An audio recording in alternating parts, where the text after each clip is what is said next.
the Forum on China-Africa Cooperation, set for 4 to 6 September, is one of the most important platforms for Zimbabwe, given the Asian giant is the country's largest investor and source of foreign direct investment. Since the year 2000, FOCAC has been a cornerstone of Africa-China relations. The forum facilitates discussions, agreements and cooperative projects between China and African nations.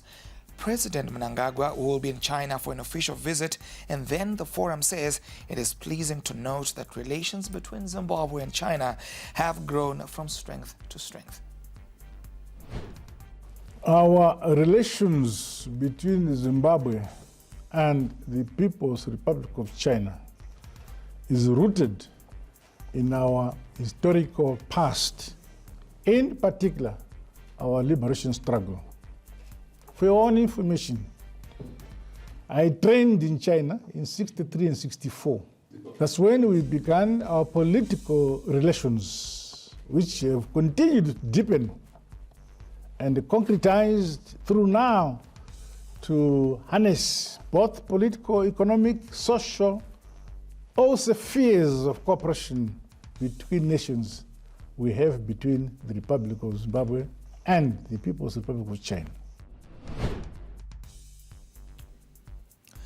We are now joined by Rangamataire to discuss this visit. Good evening. How important is Zimbabwe President Emmerson Mnangagwa's state visit to China ahead of FOCAC? I think the visit by President to China is very important ahead of FOCAC for several reasons. Because this visit is meant to strengthen China-Africa relations, and you might be aware that President Mnangagwa was recently elected the chairperson of SADC. So in terms of deepening SADC and China relations, I think this visit is very important. Zimbabwe's commitment to its relationship with China, and it sets the tone for the upcoming FOCAC. The other reason is the obvious one, economic cooperation. There is need for Zimbabwe to deepen its economic ties with China and potentially lead to increased investment, trade and development cooperation. There is also the issue of modernization and industrialization. Our government has enunciated that it's on a policy to industrialize the country, and to industrialize the country so that it achieves the upper middle income society. So it is also important that ahead of FOCAC, the President has an opportunity to also highlight what Zimbabwe is looking for in terms of the mutual cooperation between the two countries. As I highlighted, you will also be representing the region as the chair of the region. So yeah, this will give an opportunity for high-level engagement between China and Zimbabwe ahead of FOCAC. Well, perhaps as follow-up, Zimbabwe receives a big chunk of its FDI from China. What are the chances the country could unlock more investment for mutual benefit? Yes, China is the biggest investment in terms of foreign direct investment in the country. It has interest in several sectors, one of them being mining. You might be aware that in terms of mining, Chinese companies have invested heavily in Zimbabwe mining sector, particularly in gold, platinum, chrome, and even lithium. So also in terms of infrastructure development, China has provided funding and expertise for various infrastructure projects such as roads, bridges, energy generation, and even dams. In terms of agriculture, China investment has flowed into Zimbabwe's agriculture sector with focus on irrigation, mechanization, even in terms of value addition. But also, China is one of the biggest buyers of our own tobacco. So in terms of also manufacturing, Chinese companies have set up manufacturing operations in Zimbabwe, producing goods such as textiles, cement, and steel.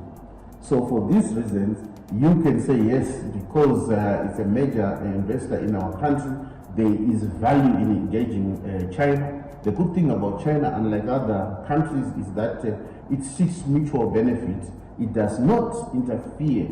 It is a non-interference kind of foreign policy in the domestic affairs of individual countries. So it has so much respect for sovereignty of individual countries. It does not detect how countries should govern themselves. Lastly, The official visit is coming just days before the Forum on China-Africa Cooperation, set of course for the 4th to the 6th of September. How important is this forum for Zimbabwe and the continent at large?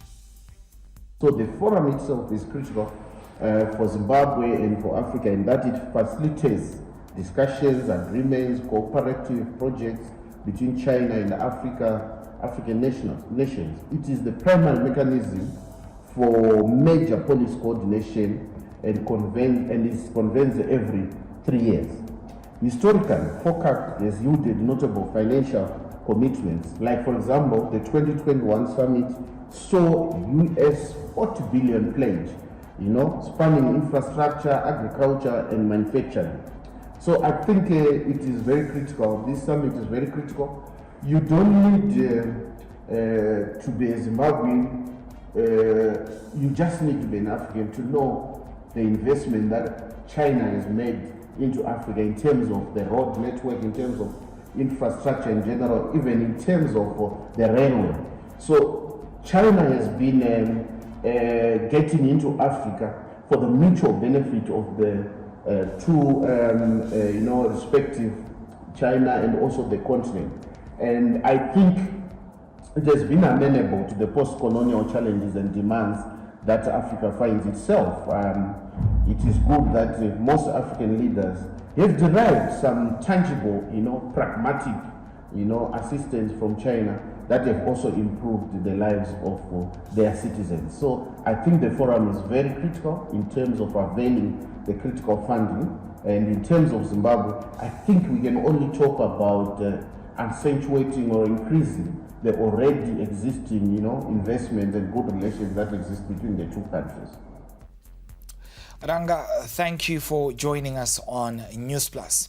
Now, this is President Mnangagwa's second visit to China. His first visit as president in 2018 cemented a wide range of agreements covering infrastructure, agriculture, investment, and industrial capacity building. It is expected that his visit to the Asian country will unlock further investment into Zimbabwe. Now, some of the key projects funded by China in the past include the construction of the new Parliament building in Mount Hampton, expansion of the Robert Gabriel Mugabe International Airport project, the Victoria Falls Airport upgrading project, the Kariba South Power Station expansion project, refurbishment of Wange Power Station units 7 and 8, investment worth billions of United States dollars in lithium mining, and of course the setting up of the $1.5 billion Manise steel plant project near Mvuma.